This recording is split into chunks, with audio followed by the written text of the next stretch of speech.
आदरणीय साथ संगत जी, प्यार से कहना धन्यन का जी। साथ संगत जी दास आज सबके सामने एक साखी रखने जा रहा है। आशा है प्रवान करें। साखी का शीर्षक है फांसी किसको। रामू को आज सुबह 6 बजे फांसी होनी थी।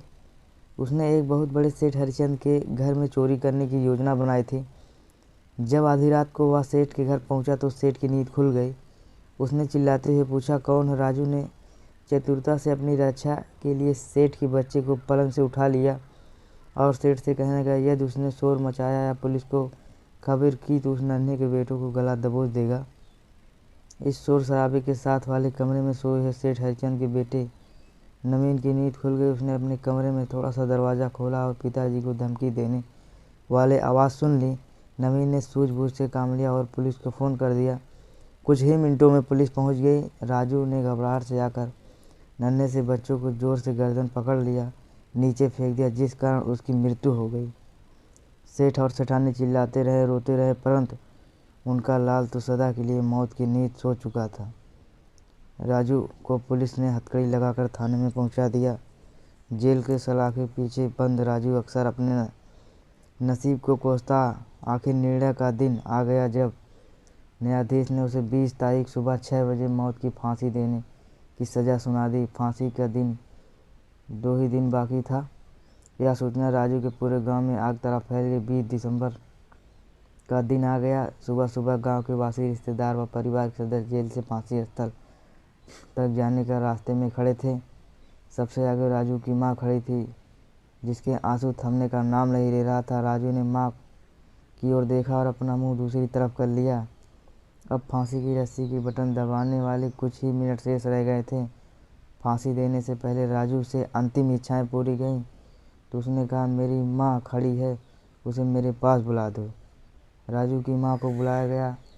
राजू ने माँ को इशारा से कहा, कान उसके मुंह के पास ले गया। वह हाजिर सब कर्मचारियों अधिकारियों को सोचा कि शायद कोई रहस्य अपनी माँ को साझा कर सकता है, लेकिन सब यह देखकर चकित रह गए। राजू ने अपनी माँ के कान को अपने दांतों से इतनी जोर से काटा कि खून की धारा धरती पर बहने लगी।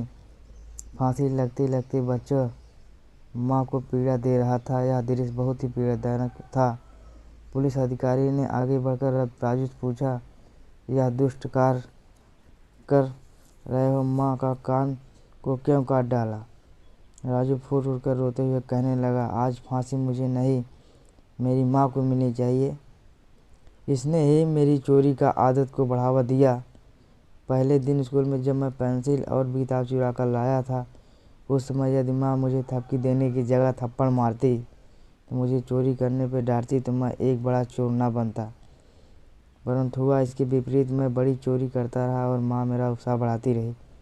परिणाम आज आप सब सभी देख रहे हैं कि मैं गुनाह के रास्ते पर चलता हूँ, कहाँ से कहाँ पहुँच गया। मेरी माँ बचपन से यदि मुझे नेक इंसान बनाने का प्रयास किया होता तो आज अन्य लोगों की भांति हम भी अपने परिवार में सुख जीवन जी रहे होते हैं।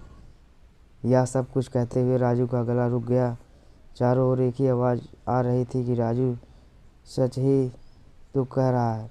यह माँ बाप का घरेलू वातावरण ही होता है जो बच्चों को नेकी की बदी रास्ते की ओर अग्रसर करती है। इसीलिए तो कहा गया, अच्छे व नेक लोगों की संगत में इंसान नेक बन सकती है। शास्त्र में जी प्यार से कहना होता है।